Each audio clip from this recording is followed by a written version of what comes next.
Hello दोस्तों, मेरा नाम ब्रिजमोहन है। मैं आज एक वीडियो बना रहा हूँ जिसका टॉपिक है एटीसी, जो आपको इनकम टैक्स में टैक्स सेविंग के लिए बेनिफिट करता है। एटीसी के अंदर हमारे पास बहुत सारे ऑप्शंस रहते हैं, लेकिन अगर आप जो आपका एज कैटेगरी रहता है वो एज कैटेगरी के हिसाब से आपको इन्वेस्टमेंट करनी चाहिए। एटीसी के अंदर कुछ एक्सपेंडिचर का भी बेनिफिट आपको मिलता है, तो आपको वो सारी चीज़ें पता होना चाहिए। एटीसी के अंदर जो जो टॉपिक्स है उस पर अलग अलग एक वीडियो मैं बना सकता हूँ, पर एज ऑफ नाउ मैं सिर्फ उसको ब्रीफ में कवर करूँगा, सो दैट आपको एक पूरा एटीसी का जो है वीडियो उसके ऊपर पूरा एक आइडिया लग जाए कि हाँ मुझे कितना ये मिलेगा। ठीक है, सो स्टार्ट करते हैं। सो एटीसी का जो वीडियो है उसमें सबसे पहले आपको ये पता होना चाहिए कि कौन से फाइनेंशियल ईयर में आप इन्वेस्ट करोगे तो आपको एटीसी का वो जो अमाउंट है उसका बेनिफिट मिलेगा। ठीक है, सो जो साल जो आपका फाइनेंशियल ईयर चल रहा रहता है, ठीक है, फ्रॉम अप्रैल से लेके एक नेक्स्ट मार्च तक, जिसमें आप इनकम अर्न करते हो, तो आपको वही साल में अगर आप इन्वेस्ट करोगे तो जाके आपको उसमें आपको बेनिफिट मिलेगा। ठीक है, सो सबसे पहले जो ऑप्शन है जो बहुत पॉपुलर है वो हम लोग एक्सपेंडिचर कवर कर लेते हैं। तो सबसे पहले आता है ट्यूशन फीस।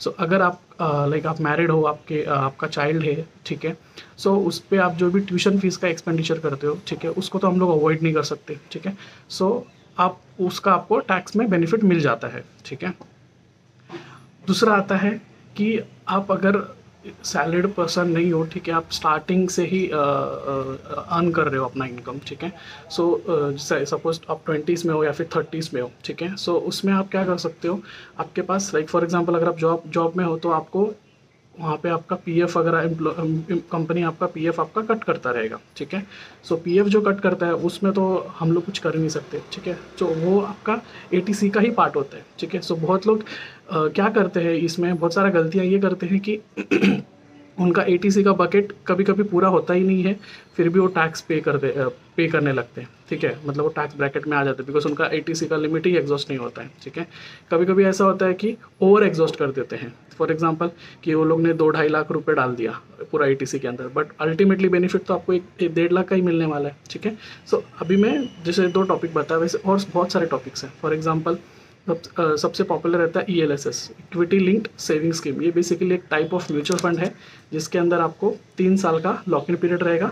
रिटर्न्स मार्केट के ऊपर डिपेंड करता है। रिटर्न्स आपको अराउंड मतलब एवरेज रिटर्न आपको 10-15% मिल सकता है। ठीक है, बट ये रिस्क है, सो मार्केट के ऊपर डिपेंड करता है। ठीक है, सो कोई अश्योर्ड रिटर्न नहीं है कि आपको 100% ये रिटर्न मिलेगा। ठीक है, उसके बाद एक ऑप्शन है कि नेशनल सेविंग सर्टिफिकेट। ओके, ये भी एक type of tax saving instrument है जिसमें आपको 5 साल का लॉक इन पीरियड रहता है और आपको रिटर्न्स अराउंड 7-8% आपको मिल जाएगा। ठीक है, उसके बाद एक और ऑप्शन है एनपीएस। ठीक है, एनपीएस एक basically national pension scheme. NPS में आपको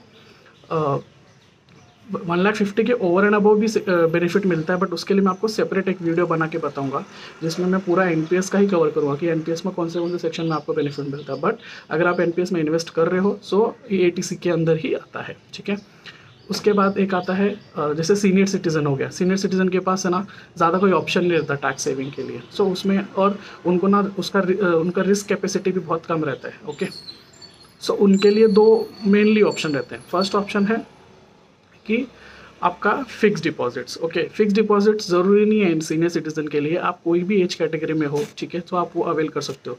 फिक्स डिपॉजिट में आपको 5 साल का लॉक इन पीरियड रहेगा। ठीक है, जिसके अंदर आप जब एफडी बनाओगे वो फाइनेंशियल ईयर में, तब से लेके 5 साल तक वो आपको विड्रॉ नहीं कर पाओगे। ठीक है, उसका बेनिफिट जो इंटरेस्ट बेनिफिट रहता है वो जब एफडी मैच्योर होगा तो टैक्सेबल होगा। ठीक है, और ये जो अमाउंट रहता है ये आपको जो जितना अमाउंट आप एफडी में डालोगे एफडी करने के लिए उतना आप अपना एटीसी का बकेट से आप विड्रॉ कर सकते, मतलब माइनस कर सकते हो। ठीक है, देन तो दूसरा ऑप्शन है for senior citizen is senior SCCS हम लोग बोलते हैं, सीनियर सिटीजन सेविंग स्कीम करके। ठीक है, जिसमें बेसिकली आप अगर 55 ईयर्स के एज हो जाते हो तो आप एलिजिबल हो जाते हो। सो आपका जब रिटायरमेंट होता है तो आपको एक लमसम अमाउंट मिलता है, वो लमसम अमाउंट आप सीनियर सिटीजन सेविंग स्कीम में आप डाल सकते हो, जिसमें आपका 5 ईयर्स का लॉक इन पीरियड रहता है। अराउंड 8% आपको अप्रॉक्स रिटर्न्स भी मिलता है उसमें। ठीक है, और उसका जो इंटरेस्ट रहता है वो टैक्स फ्री रहता है।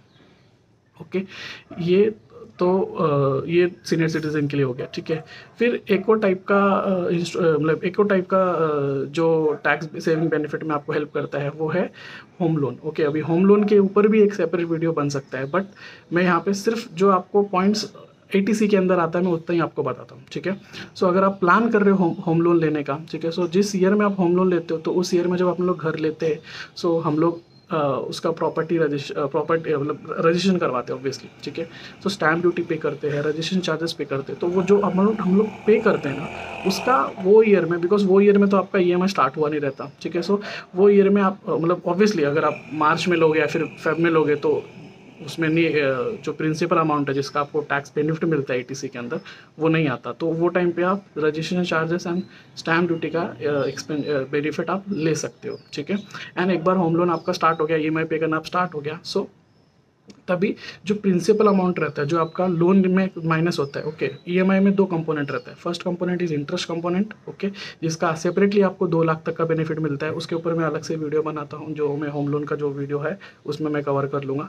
जो प्रिंसिपल कंपोनेंट है उसका आपको ATC के अंदर बेनिफिट मिलता है आपको टैक्स सेविंग का, ठीक है। और इसके अंदर भी कुछ कंडीशंस है कि आपको वो कंस्ट्रक्शन कंप्लीट होना चाहिए, आपको पोजीशन मिलना चाहिए, उसके बाद से आप ले सकते हो। अगर प्री कंस्ट्रक्शन में जाते हो तो आपको वो जो ATC के अंदर बेनिफिट नहीं मिलेगा, वो मैं दूसरे वीडियो में कवर करता हूँ। आप फिलहाल अपन सिंपल केस लेते हैं कि एक लोन लिया, EMI पे कर रहे हो या फिर रजिस्ट्रेशन चार्जेस पे किया तो आप ATC में आ सकते हो, ठीक है। अब ये जो सारा मैंने आपको बताया कि इतने सारे आपको बेनिफिट मिलेगा, सो सबसे पहले बात करता हूँ कि सबसे पहले आपको ये बता देता हूँ कि ATC का जो अमाउंट है वो आपको सिर्फ न्यू रिजीम में नहीं मिलेगा, आपको सिर्फ ओल्ड रिजीम में ही मिलेगा, ओके। सो अभी ये साल से हमारे पास पिछले साल से हमारे पास 2 रिजीम आ गया, old regime and new regime, okay.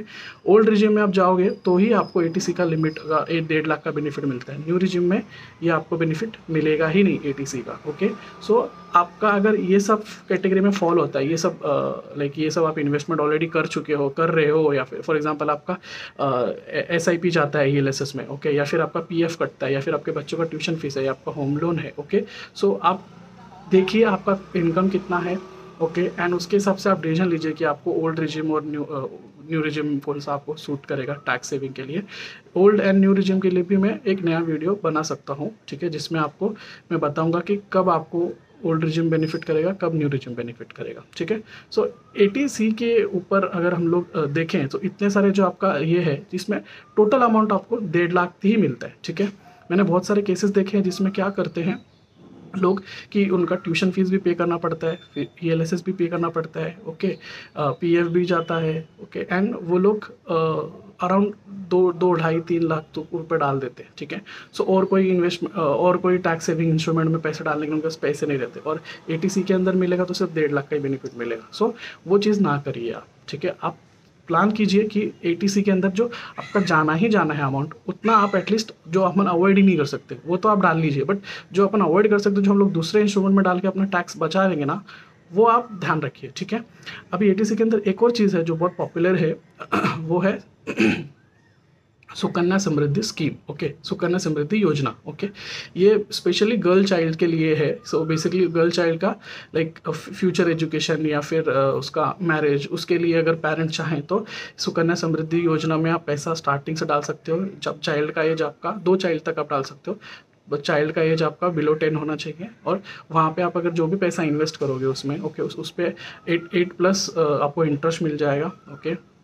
And जब गर्ल का एज 18 होगा तो आप वो पैसा विड्रॉ कर सकते हो उसका फ्यूचर एजुकेशन के लिए, ओके। सो ये भी बहुत पॉपुलर ऑप्शन है सुकन्या समृद्धि योजना करके, जो बेसिकली अगर गर्ल चाइल्ड होता है तो हम लोग स्टार्टिंग से ही टैक्स सेविंग करना उनके लिए फ्यूचर का भी सोचना स्टार्ट कर देते हैं, ओके। सो इसमें आपको क्या होगा, आपका फ्यूचर भी आप प्लान कर पाओगे एंड आपका साथ साथ में आप टैक्स भी सेव कर पाओगे, ओके। सो ATC के अंदर बहुत सारे इंस्ट्रूमेंट है और बहुत सारे इंस्ट्रूमेंट एज कैटेगरी पे डिपेंड करते हैं, ओके। आपका एज कहाँ पे फॉल होता है, ठीक है, आप कौन से लाइफ स्टेज में हो, सो उसके हिसाब से आप प्लान कीजिए एंड उसके हिसाब से आप ये बेनिफिट लीजिए, ठीक है। एक सेकेंड लास्ट पॉइंट कवर करता हूँ कि ATC है वो सिर्फ इंडिविजुअल एंड HUF को मिलता है, कंपनीज को वगैरह वो बेनिफिट नहीं मिलता है, ओके। एंड जैसे मैंने रिपीट किया लास्ट पॉइंट कि ये ATC ओल्ड रिजीम के लिए ही अप्लीकेबल है, ओके, न्यू रिजीम के लिए ये पॉइंट अप्लीकेबल नहीं है, ओके, ठीक है। Thank you. मैं होप करता हूँ कि आपको ये वीडियो पसंद आया हो। ये वीडियो अगर आपको अच्छा लगा सो प्लीज़ मेरा चैनल सब्सक्राइब कीजिए। Thank you.